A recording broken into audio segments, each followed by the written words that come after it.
Jai Mata Di. Today we are going to talk about a very famous poem by John Donne, that is A Valediction Forbidding Morning. This poem was published posthumously in 1633 in Songs and Sonnets. As we know कि John Donne को as a metaphysical poet बहुत अच्छे से आप लोग जानते होंगे, और मेटाफिजिकल पोम्स की बात आती है तो अ वैलेडिक्शन फॉरवर्डिंग मॉर्निंग एक बहुत अच्छा एग्जाम्पल है। एंड ये भी पोस्टमसली पब्लिश हुई थी, लाइक इनकी जो पोम है द फ्ली उसकी इस तरह। ये जो लिखी हुई किस लिए अ वैलिडिक्शन फॉरबिडिंग मॉर्निंग का क्या मतलब होता है कि मतलब यहाँ पे जो है क्या हो रहा है, विदाई जिसे कहते हैं फेयरवेल हो रहा है। तो फेयरवेल स्पीच, वैलिडिक्शन मतलब फेयरवेल होता है, और फॉरबिडिंग मॉर्निंग मतलब रोना नहीं है। फॉरबिडिंग मतलब मना, और मॉर्निंग मतलब रोना, जो शोक मनाते हैं।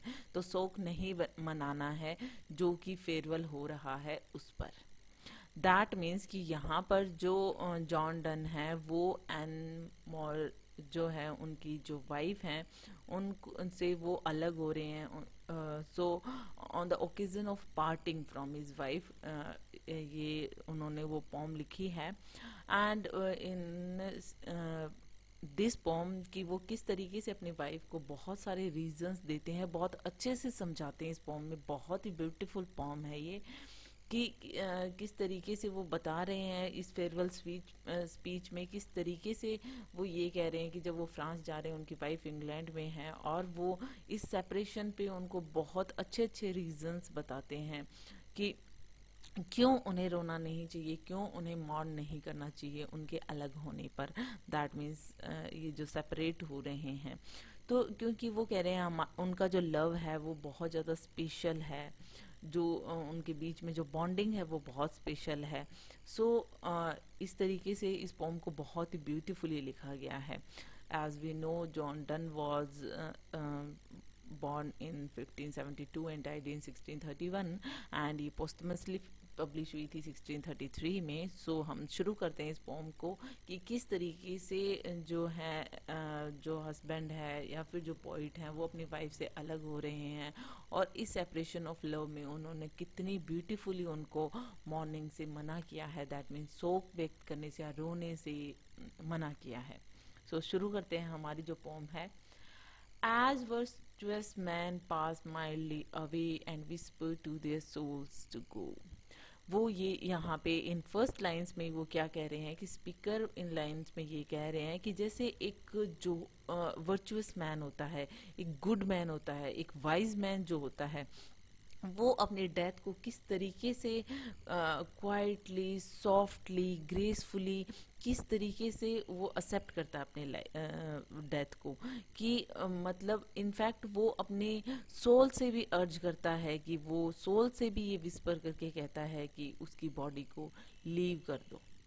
दैट मीन्स कि वो कुछ ऐसे जिस तरीके से होते हैं कि लोग होते हैं कि या मरना नहीं चाहते या किस तरीके से दुख व्यक्त करते हैं, इस तरीके से नहीं। एक वर्चुअस मैन कितनी माइल्डली अपनी ज़िंदगी से जाता है, अपनी सोल को, अपनी बॉडी सोल को बॉडी से अलग होने के लिए कहता है। Will some of their sad friends do say the breath goes now and some say no?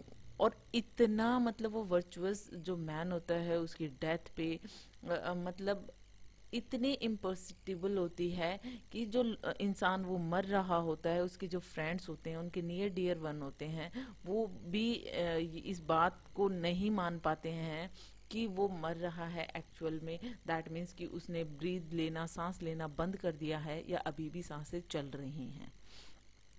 वो इतनी जेंटल तरीके से चला जाता है कि उसके जो फ्रेंड्स होते हैं वो ये भी नहीं पता कर सकते हैं कि वो अभी जिंदा है या मर गया है। किस तरीके से वो इस वर्चुअस मैन का एग्जाम्पल देते हुए किस तरीके से अपनी वाइफ को वो कह रहे हैं कि तुम्हें भी शोक नहीं जताना है, तुम्हें भी रोना धोना नहीं करना है। नेक्स्ट स्टेंजा में हम देखते हैं, so let us melt and make no noise. वो क्या कह रहे हैं, तो हमें भी, यहाँ पे पोइट जो कह रहे हैं वो ये कह रहे हैं कि उनको भी इस जो ये जो विदाई हो रही है, ये जो हम अलग हो रहे हैं, जो सेपरेट हो रहे हैं, तो वो वर्चुअस मैन को एज ए आइडल मानते हुए, मॉडल मानते हुए, और इसी तरीके से हमें भी साइलेंटली ही अलग होना चाहिए। मतलब कुछ इस तरीके की चीजें नहीं करनी चाहिए। हमें भी बिना कोई नॉइज के पार्ट हो जाना चाहिए, अलग हो जाना चाहिए, या फिर कुछ दिनों की बात है। नेक्स्ट लाइन में वो क्या कह रहे हैं, नो टीयर फ्लड्स नो शाई टेम्पेस्ट मूव, कि ना तो कोई रोना होना चाहिए, ना कोई इतना एक्सेसिव जिसे कहते हैं क्राई होना चाहिए। वो ये कह रहे हैं कि ये सारी चीजें नहीं होनी चाहिए। It were profanation of our joys to tell the lady our love. तो नेक्स्ट लाइन में वो क्या कह रहे हैं कि वो ये कह रहे हैं कि इस तरीके से ओपनली अगर तुम रोगी और इस तरीके से तुम एक्सेस रोगी, तो हमारा जो लव है वो, मैं अगर किसी ऑर्डिनरी पीपल्स को पता चलेगा तो हमें उस पे मतलब बेकार लगेगा, हम हमारा जो लव है इसे डिग्रेड हो जाएगा। वो कह रहे हैं कि ऑर्डिनरी मैन जो हमारा ब्यूटीफुल रिलेशन है या जो लव है जो कि उन्होंने स्पेशल बताया है, तो अगर तुम ऐसा ही करोगी जैसे ऑर्डिनरी मैन करते हैं तो लोग सुनकर हमें जो है वो शर्म आएगी।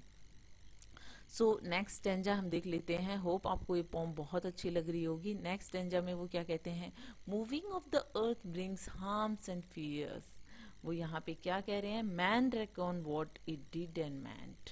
मतलब यहाँ पे ये कह रहे हैं कि जो भी चीजें हैं जो कि अर्थ पे होती हैं, जो भी डिस्टरबेंसेस जो अर्थ पे होते हैं, जो कि लाइक अर्थक्वेक या फिर कुछ भी ऐसी चीज़ें होती हैं जो ह्यूमन बींग्स को पता चलती हैं क्योंकि वो ऑर्डनरी चीज़ें होती हैं।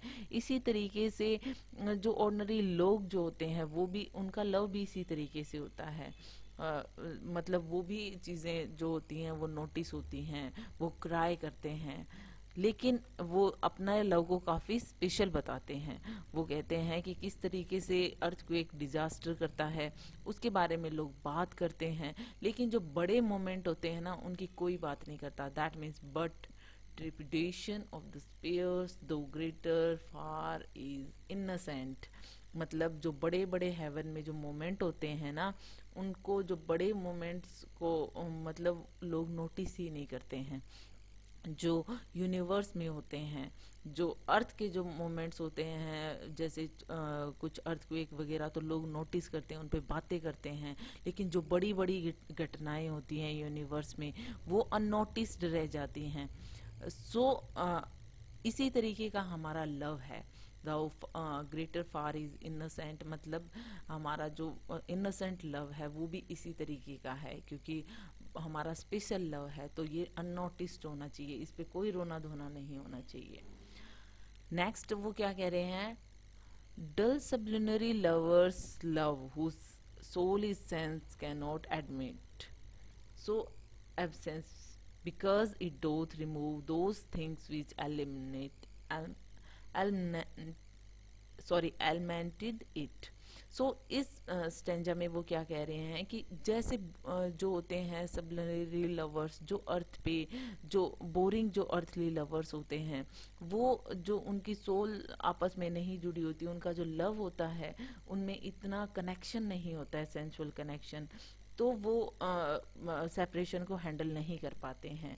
वो क्योंकि उनका जो बॉन्ड होता है वो फिजिकल ही होता है, लेकिन और जब वो फिजिकली दूर होते हैं तो उनका जो फिजिकल बॉन्ड होता है वो भी टूट जाता है, क्योंकि उनका जो लव होता है वो फिजिकल बॉन्ड पे ही टिका होता है, लेकिन वो अपने लव को बहुत अलग बताते हैं। वो कह रहे हैं कि उनका लव फिजिकल होता है लेकिन हमारा जो लव है वो सबलिनरी नहीं है। दैट मीन्स अर्थली, ये जो बोरिंग जो अर्थली या कॉमन पीपल जैसा नहीं है।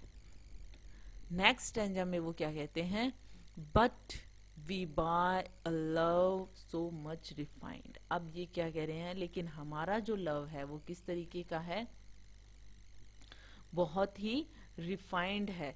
मतलब जो सोल है हमारी, अब वो एकदम से जुड़ी हुई है हमारी आपस में, इतना स्पेशल लव है।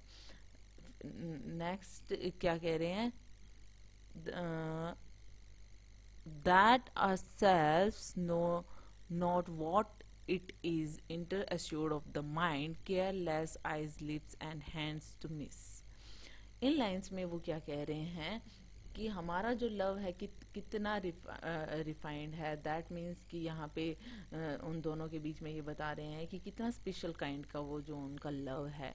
और नेक्स्ट लाइन में वो ये कह रहे हैं कि वो जो है वो जो मेंटली भी जुड़े हुए हैं, दैट मीन्स वो फिजिकली कनेक्शन नहीं है, वो मेंटली जुड़े हुए हैं एक दूसरे से। और इसी वजह से जो उनकी जो बॉडी होती है वो अगर अलग भी हो जाती है तो उनसे कोई फर्क नहीं पड़ता। मतलब का eyes, lips, hands to miss, that means कि यहाँ पे बता रहे हैं, जो स्पीकर हैं वो कह रहे हैं कि उनका जो लव है किस तरीके से स्पेशल है, कि वो कह रहे हैं कि हमारा जो माइंड है वो एक हो चुका है और हमें अब जो फिजिकल बॉन्ड है इससे कोई मैटर नहीं करता। दैट मीन्स कि हम दूर भी होंगे तो भी हम एक दूसरे से इतना ही लव करेंगे। Are two souls therefore which are one, though I must go endure not yet a breath but an expression like gold to airy thinness beat. अब वो कह रहे हैं कि हमारी जो दोनों की सोल है वो एक हो चुकी है, आत्मा एक हो चुकी है। तो यहाँ पे ये कह रहे हैं कि अगर वो चले भी जाते हैं तो उनकी जो आत्माएं हैं वो तो अलग नहीं हो सकती है ना, वो फिजिकली अलग होंगे, वो दूर जाएंगे अपने काम से, लेकिन वो जो उनकी आत्माएं हैं वो नहीं अलग हो सकती क्योंकि वो यूनिफाई हो चुकी हैं।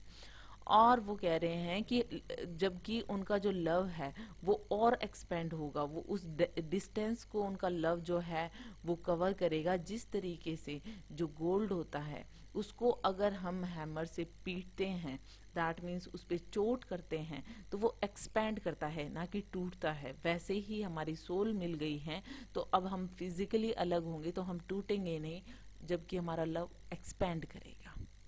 नेक्स्ट बहुत ही ब्यूटीफुली उन्होंने अपना जो रिलेशन है वो यहाँ पे बताया है।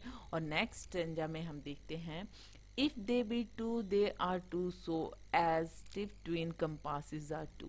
यहाँ पे जो कंपैरिजन है ना उनका कंपास से जो बताया है ना लव को, ये जो चीज़ है मेटाफिजिकल पोइट्री की जब बात आती है तो ये एग्जाम्पल ज़रूर आता है। दैट मीन्स कि यहाँ पे इन लाइन्स में वो क्या कह रहे हैं कि उनकी सोल्स माना कि इंडिविजुअल हैं, दैट मीन्स दोनों की अलग अलग सोल्स हैं, बट वो इस तरीके से यूनिफाई हो चुकी हैं, एक हो चुकी हैं कि जैसे कि कंपास जो होता है, जो ड्राइंग कंपास होता है उसकी जो दो लेग्स होती है ना उस तरीके से लिंक हो चुके हैं वो एक दूसरे से, दैट मीन्स वो जुड़े हुए हैं।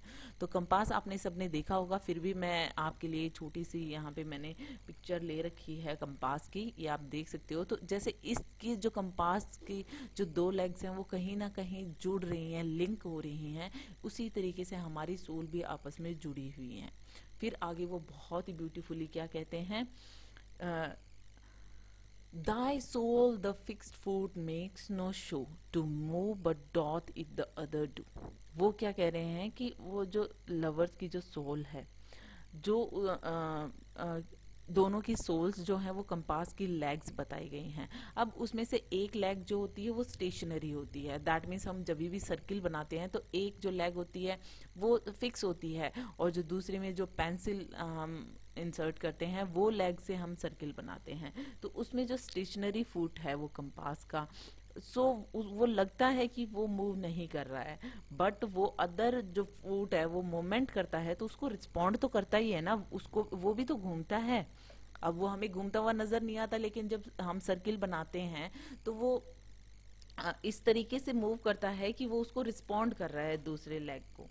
तो इस तरीके से वो यहाँ पर बता रहे हैं बहुत ही ब्यूटीफुली, यहाँ पे किस तरीके से बता रहे हैं कि तुम स्टिल हो उस कंपास की उस स्टेशनरी लेग की तरह, बट जो है जो कहीं पे भी मैं जाता हूँ तो उस तरीके से तुम वहाँ पर क्या करती हो कि वो फिक्स्ड फुट जो है वो होल्ड करके रखता है सेंटर में, और इसी तरीके से मैं कहीं भी जाऊँ तुम मुझे सपोर्ट करती हो मेरे मोमेंट में।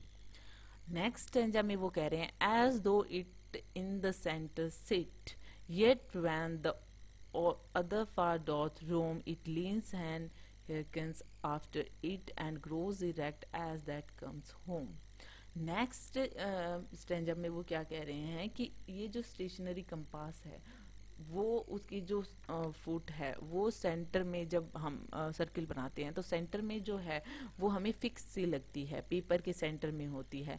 लेकिन जब दूसरा जो कंपास की जो दूसरी लेग है वो मूव करती है, जो वो दूर जाती है, तो वो भी अपना एंगल चेंज करता है। जो कि स्टेशनरी फुट है वो भी उसी तरीके से अपना एंगल चेंज करता है, जैसे जैसे वो जो दूसरी लेग है वो मूव करती है, वो उसी डायरेक्शन में लीन करता है। और अपने जो पार्टनर है वो जैसे जैसे मतलब पास में आता है, या फिर जो उसका पार्टनर है जिस तरीके से वो वर्क करता है या जहाँ जहाँ भी जाता है, तो वो वहाँ पे वो जो स्टेशनरी फुट है वो भी लीन होता है। नेक्स्ट हम देखते हैं। सो इसमें उन्होंने बहुत ही ब्यूटीफुली बताया है कि जो स्टेशनरी फूड है उसको अपने वाइफ को कहते हैं कि वो जो है जिस तरीके से फिक्स है वो उसका यूनिवर्स होता है, उसी तरीके से तुम मेरा यूनिवर्स हो। मैं कहीं पर भी जाऊं तो वापस जब मैं वापस से मतलब कि कैसी भी सिचुएशन हो, मैं दूर जाता हूँ तो तुम उसी तरीके से लीन करती हो, दैट मीन्स मेरा साथ देती हो जब तक मैं घर वापस नहीं आता। नेक्स्ट हम लास्ट एंजा जो इस पोम का है वो देख लेते हैं। सो इसमें क्या कह रहे हैं, सच विल्ड। इसमें यहाँ पे क्या बता रहे हैं, such will thou be to me who must like the other foot obliquely run, the firmness makes my circle just and makes me end where I begun. यहाँ पे वो क्या कह रहे हैं कि जिस तरीके से किस तरीके से वो बता रहे हैं कि अपने जो वाइफ है उनको कह रहे हैं कि जो स्टेशनरी फूड है, जो फिक्स फूड है, फिक्स तो नहीं कह सकते हम, वो भी मूव करता है कहीं ना कहीं सेंटर में। वो कह रहे हैं कि इस तरीके से वो जहाँ जहाँ ट्रेवल करते हैं तो वहाँ वो भी इनडायरेक्टली उनके साथ में होते हैं।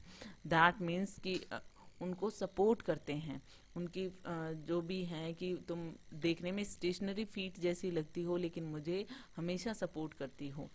सो इसी वजह से, तुम्हारे इसी होल्ड की वजह से, स्ट्रॉन्ग होल्ड की वजह से ही मतलब वो एक परफेक्ट सर्किल बना पाते हैं, दैट मीन्स अपने लाइवलीहुड को चला पाते हैं। क्योंकि अगर वो जो ये जो स्टेशनरी फीट होता है, अगर ये नहीं होगा तो सर्किल कैसे ड्रॉ होगा। तो perfect circle that means perfect life को जीने के लिए तुम्हारा मेरे साथ देना बहुत ज़रूरी है। तो इस तरीके से ही मैं जहाँ से शुरू होता हूँ वहीं पे एंड करता हूँ, दैट मीन्स मैं अपना सारा काम करके वापस आ जाता हूँ और तुम्हारे पास अगेन।